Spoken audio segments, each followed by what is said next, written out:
Today we're looking at this Coleman AT200-B, and I'm going to be replacing the carburetor. Now this is basically just a rebranded TaoTao AT200-B, just has different color panels. So let's get into it. First we'll go ahead and remove the seat. And to do that, there's going to be a latch right up under here. You're just going to pull that and the seat will pop up. And then you can grab it and remove it. Alright, now I'm going to turn the wheel all the way to the right. Now first thing you're going to want to do is turn the fuel shut off to the off position. Just like that.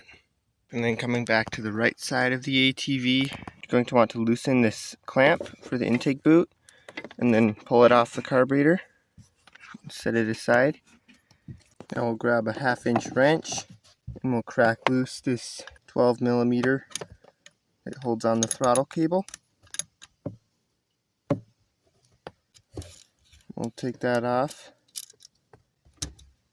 like that. We'll pull that through like that. And I'll just thread this back on. Then we can take out this cable here, just like that. Alright, now I'm going to loosen this Phillips 2 holding the intake boot onto the carburetor. Should be enough there. Okay, now there's a breather vent line or whatever right here. We're going to disconnect this one. Disconnect it from here. From there, here, and all the way on the carburetor side is being replaced. So this needs to be disconnected. We'll just go like that. And then probably need some pliers to pry that off. And then this one there will be disconnected as well. And there it is. Disconnected there. Next we have a wiring connector right here for this electronic choke module. So you see it's got just a pin right there to push in. And then we'll be pulling that apart. I can't do it one-handed. Okay, the connector's apart now. And now up there, there's a cable tie that we have to cut in order to get this cable out. Okay, now there's this drain hose right there. And you could probably disconnect it from there. Or maybe right there. You know, disconnect it and then just replace this side up. But I'm just going to pull this 8mm bolt and replace this whole assembly that comes with the new carburetor.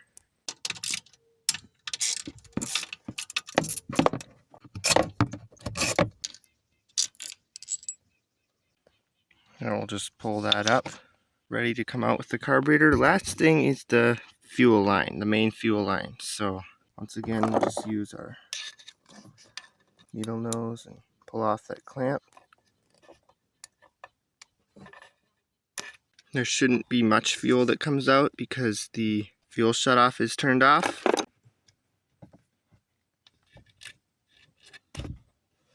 Just like that. And I'm just going to go ahead and drain the fuel remaining in the tank into this 1-gallon jug. Just because that's the reason I'm replacing the carburetor. The fuel is old and it gummed up the carburetor. Alright, now while the fuel's draining, we can now remove the carburetor. So we're just going to rotate it and slide it out of that boot, just like that. I'm going to pull this up through there.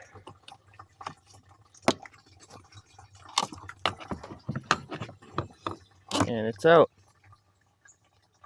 Alright, now would be a good time to inspect like the boots there, inspect the intake elbow there, make sure there's no, cracking or other damage. Now we'll take and compare our old carburetor with our new one. This is directly from Coleman. So we'll just make sure they're similar.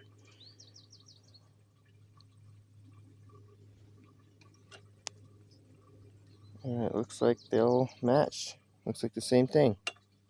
Alright, now I'm going to take this right here, electronic choke cable out of there. That's how the other one was. It comes out this way instead of that way. And then we'll install the carburetor. Okay, we'll start by routing this drain right through there. And we'll finagle this up here through the plastics. And then you're going to want to make sure this intake boot is all clean. Wipe it with a rag. Mine is clean.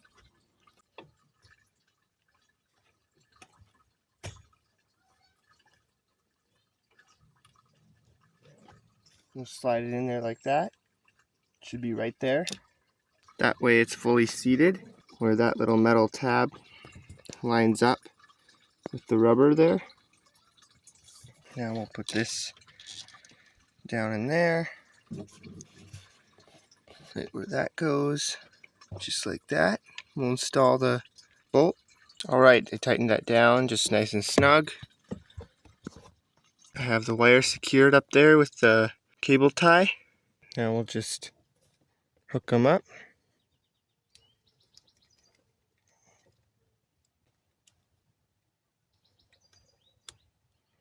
Just like that. Now you're going to want to make sure the carburetor is straight up and down.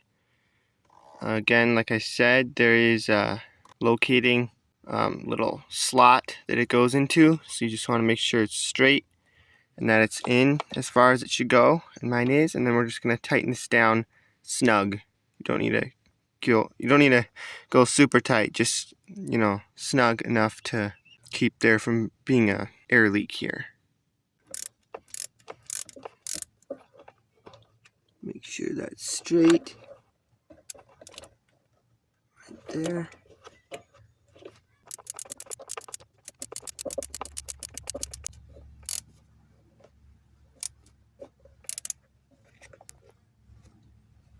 That's about good right there. We'll take this breather hose and we'll hook it up right there. And then we'll hook up this part to this right there. Okay, that's done. You can see it's all hooked up there. Now I'm going to hook up the fuel line. I installed new fuel line, new fuel filter, new fuel shutoff. And I'll leave links in the description for all the parts. So we're going to hook this up here. And then we'll hook up the intake boot and the throttle cable. Okay, back on the right side of the unit. Let's take our throttle cable. Slide that in there like that. I'm going to have to open that up a little bit. Okay, now I just inserted that there, and we're going to tighten that down. And then we'll hook this up.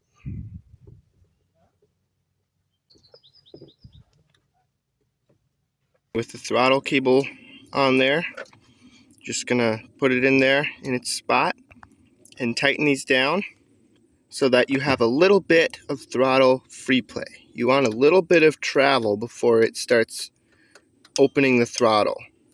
So when you take it up here to the handle, there's also an adjustment right here. So again, you want a little bit of free play before it, you know, maybe 1/8 to 1/4 inch before it, you know, starts opening the throttle. So with that done, then install the boot here, the intake boot, and tighten that worm clamp. Again, just snug.